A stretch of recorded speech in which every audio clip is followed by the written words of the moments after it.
And if you would please join me in welcoming Leesa Manion.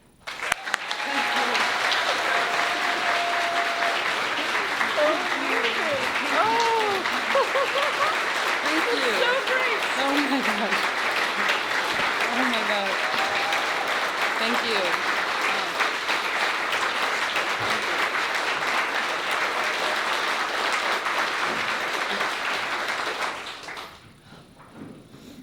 Thank you. Can folks in the back hear me? Okay. And thank you so much for that warm and generous introduction. I am so grateful for you, for your support, everything that you've done after the campaign, for serving on my transition team, but most importantly for your leadership. The relationship between our two offices has never been stronger, and I am looking forward to what we can do together. Thank you so much. Thank you.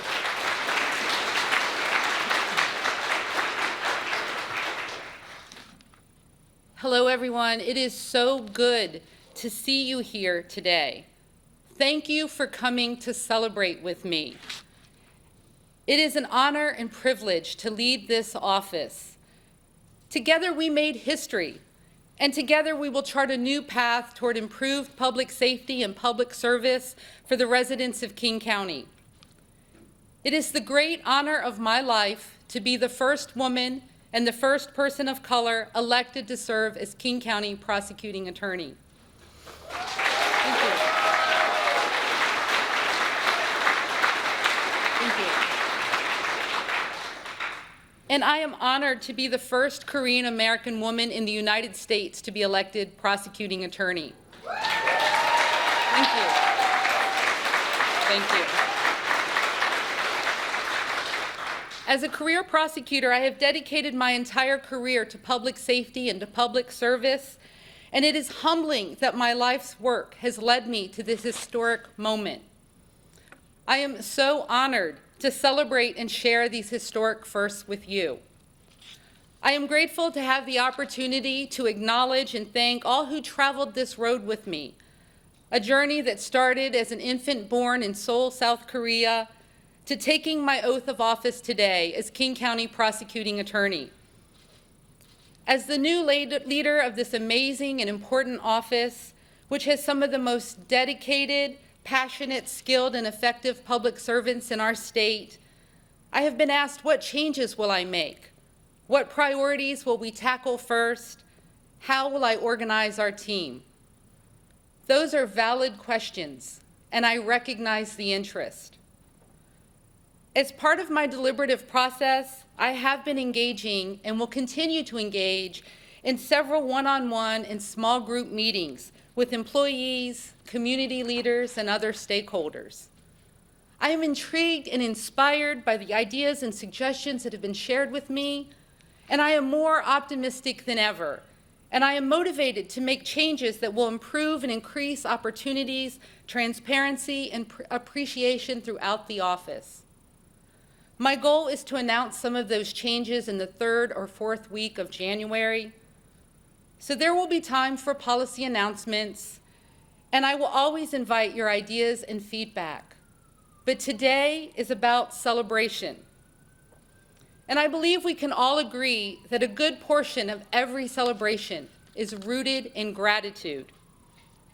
I am so grateful that you have all made time to join me in today's celebration.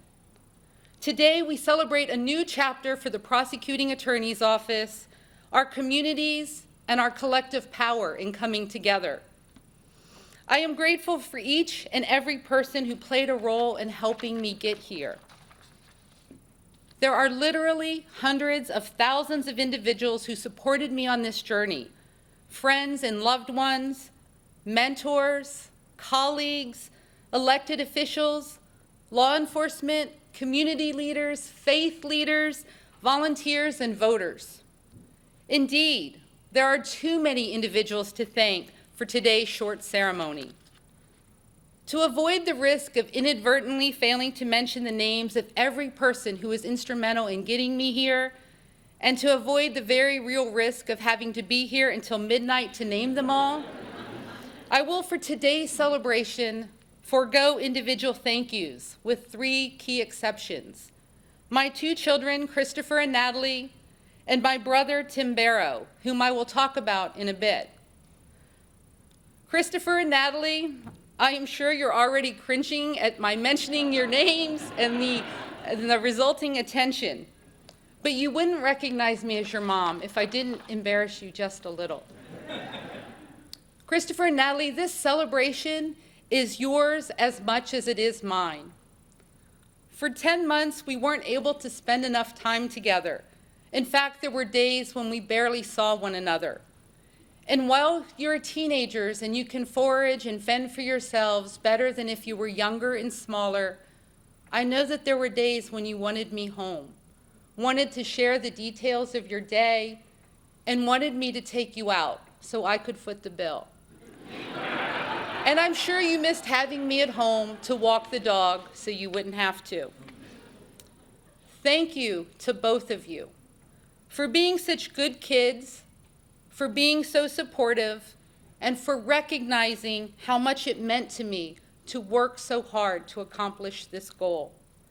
I couldn't have done it without your love and support, and I was touched to the core every time you offered a kind word, left the porch light on for me, and acknowledged my hard work and long days.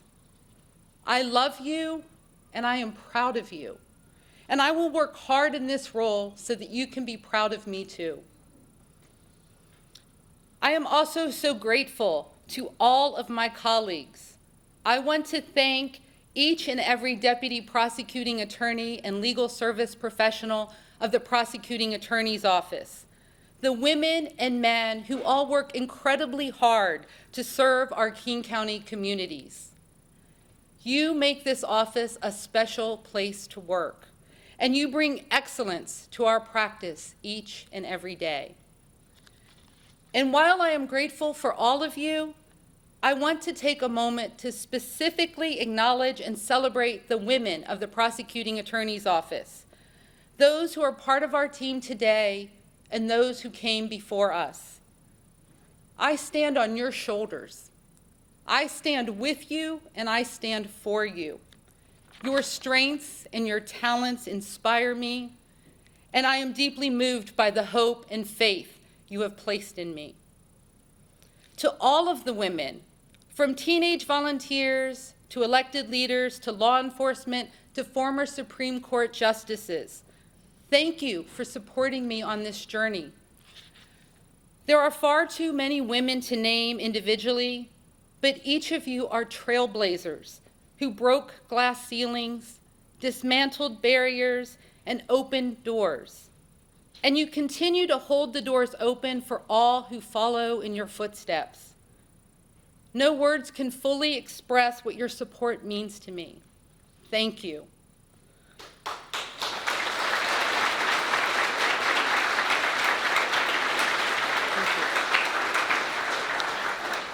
I am so proud to join you, to walk with you, and to do my part in continuing to increase opportunities and representation. Representation matters.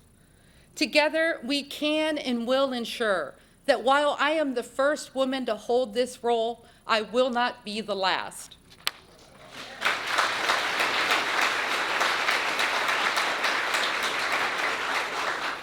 And I need to say a few words of special heartfelt thanks to the Asian American and Korean American communities who provided me so much support and encouragement, not just here in King County, but from all over the United States.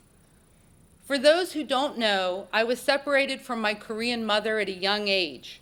And as a result, I did not grow up understanding or knowing my Korean ancestry or culture. I did not grow up hearing or speaking Korean. I did not grow up eating Korean food or celebrating Korean history or holidays. I did not have Korean aunties, ajumma, looking after me. When I announced my run for office, I expected to encounter some surprises. And I'm so happy that one of those surprises turned out to be an unexpected gift.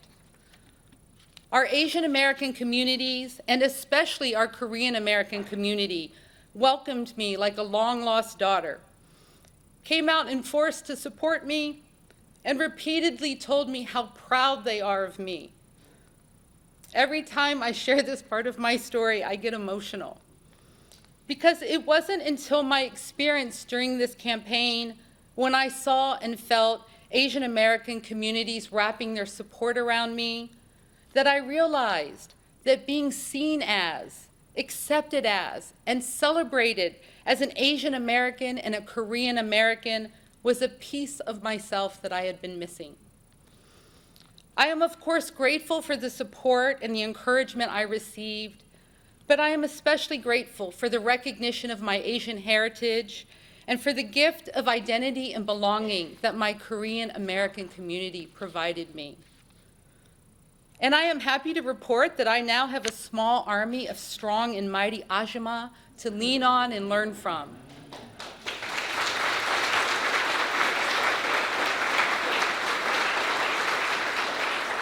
Woe to those who underestimate their protectiveness.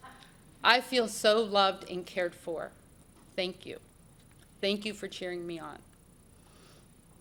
And this feeling is why representation matters. We all want to be seen. We all want to be understood. We all want to be recognized as worthy. We all want equal opportunities, and we want our lived experiences to be valued. And we all want to be safe as our authentic selves. The deep-rooted call for belonging is universal. And I know in my heart that every time we answer this call, we march closer to equity and justice. During moments of celebration, it is easy and maybe a bit of a habit to speak only to the good things and to fail to speak to our challenges. Yet, it is our challenges that guide us to our opportunities, shape our vision of what can be, and bring resolve to our beliefs. And there is no doubt that just as we face some challenges, we have just as many opportunities at our fingertips that can strengthen our office and our communities. Within the prosecuting attorney's office, we have women and people of color who have been marginalized and underappreciated. I understand what that feels like. There is nothing about title or positional authority that protects you from microaggressions, bias, and stereotypes. We have an opportunity to heal and restore trust. We can envision a fairer and more equitable workplace where opportunities are shared in an open and transparent manner. I believe our colleagues' lived experiences, that they have been hurt and disappointed. I believe that we as an office can heal. I believe that we can and will restore our trust in one another.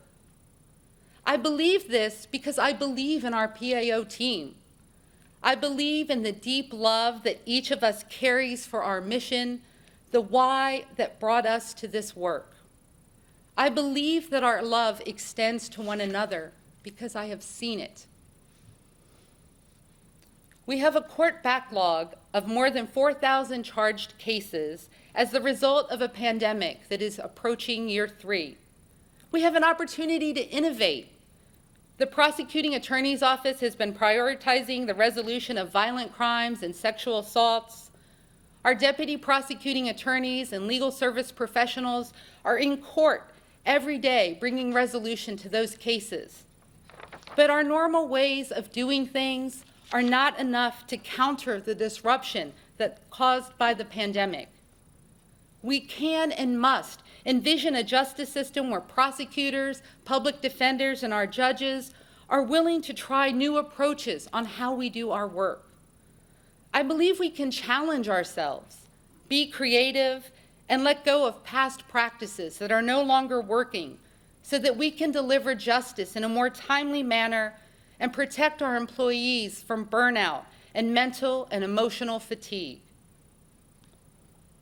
Like every major jurisdiction in the United States, we have seen an increase in gun violence over the past few years. We have an opportunity to make our communities safer, Because with data analysis from the prosecuting attorney's office, we know how to identify the individuals who are close to gun violence.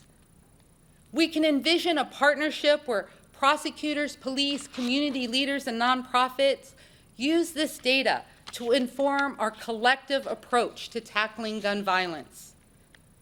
We can work together to identify those who are perpetuating the most harm in our communities and bring accountability. We can also provide meaningful interventions to individuals before they become victims or perpetrators of violence. I believe gun violence is preventable and that we can reduce the devastating effects gun violence has on our King County communities.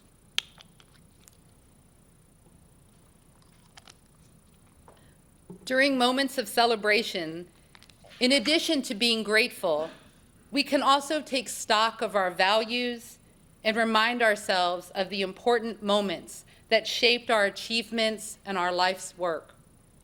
Each of us has a why, and my brother is a big part of my why. My younger brother, Tim, is the only person in the world who has shared my every joy and heartbreak. He is and always has been my biggest supporter and my #1 champion. He cheers me on and cheers me up.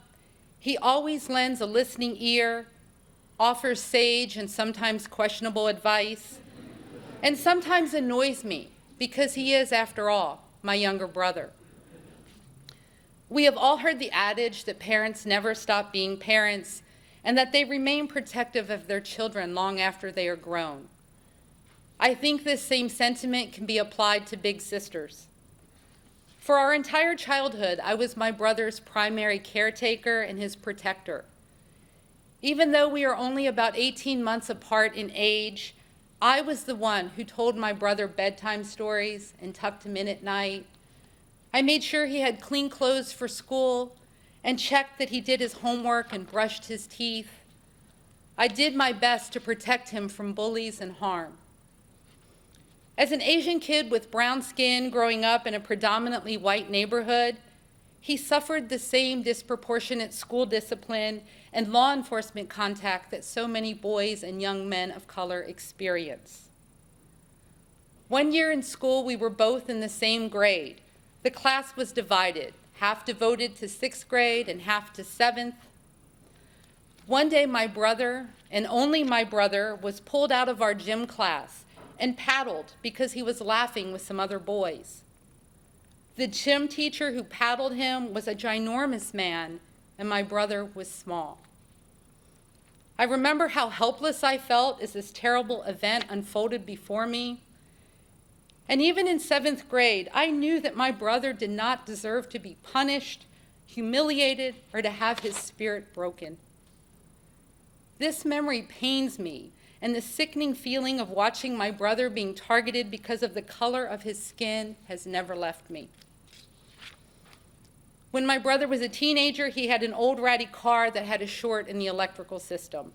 If the car hit a bump, the lights would flash off and back on.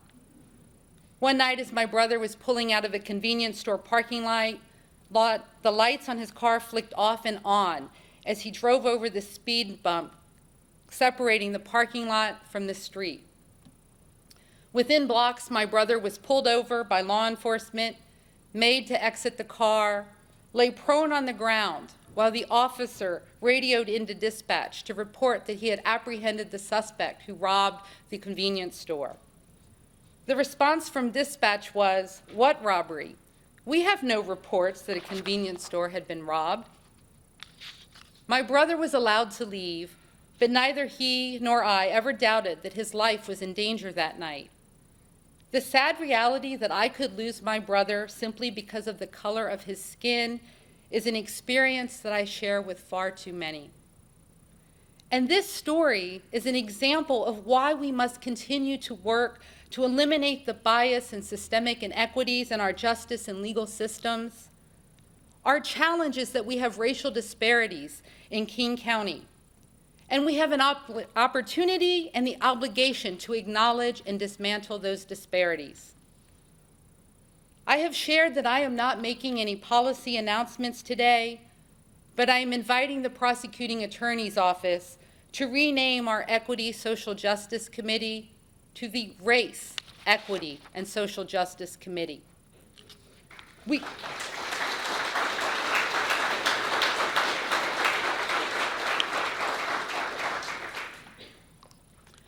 cannot dismantle racial disparities in our legal systems or build racial equity in our King County communities if we do not intentionally talk about and focus on race. I envision a future where we, as a prosecuting attorney's office, use our power to continue reducing racial disparities in our legal systems. And in my vision, we share our power with our communities, and law enforcement are trusted partners in this work. My vision is also shaped by my partner's lived experience. Perry is a retired assistant police chief, and he carries the bullet, knife, and trauma scars from a more than 3-decade career in law enforcement. The job is dangerous. And like so many of our law enforcement partners, Perry is and always has been an advocate for meaningful police reform. I envision a future where law enforcement and prosecutors are trusted partners in ensuring that all of our communities are safe and supported. This includes being safe from police violence. And in this vision, there is accountability for officers who break that trust. I'm committed to attending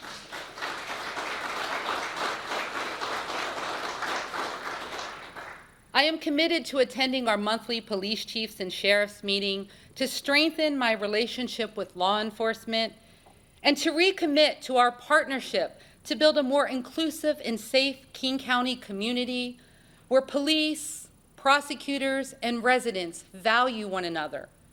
I believe we can and will achieve this. As I have said many times over the past year, public safety is my #1 priority. I envision a collaborative model of public safety where multiple systems and interventions operate in concert with one another. Public safety means that without question, we prosecute violent crimes, sexual assault, and gun crimes, and that we prioritize our resources to ensure that these crimes receive timely and necessary accountability.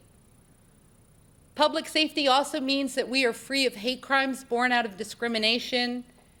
It means that we offer victim services that are culturally responsive and that we respect victims' desires for healing and restorative practices.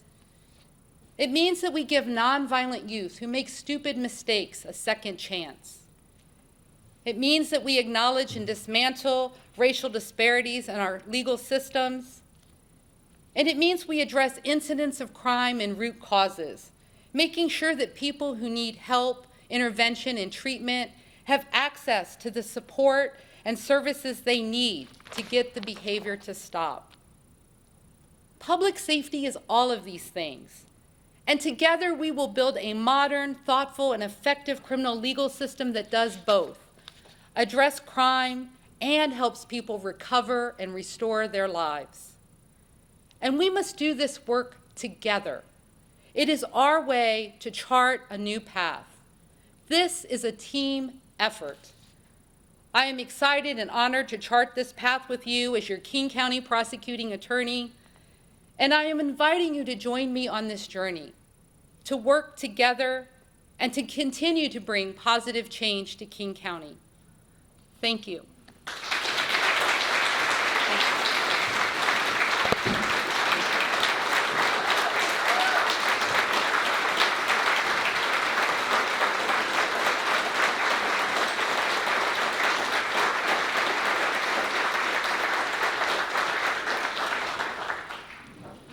Hi, Sandy. Thank you so much. I'm so proud of you. You too. Okay, raise your right hand.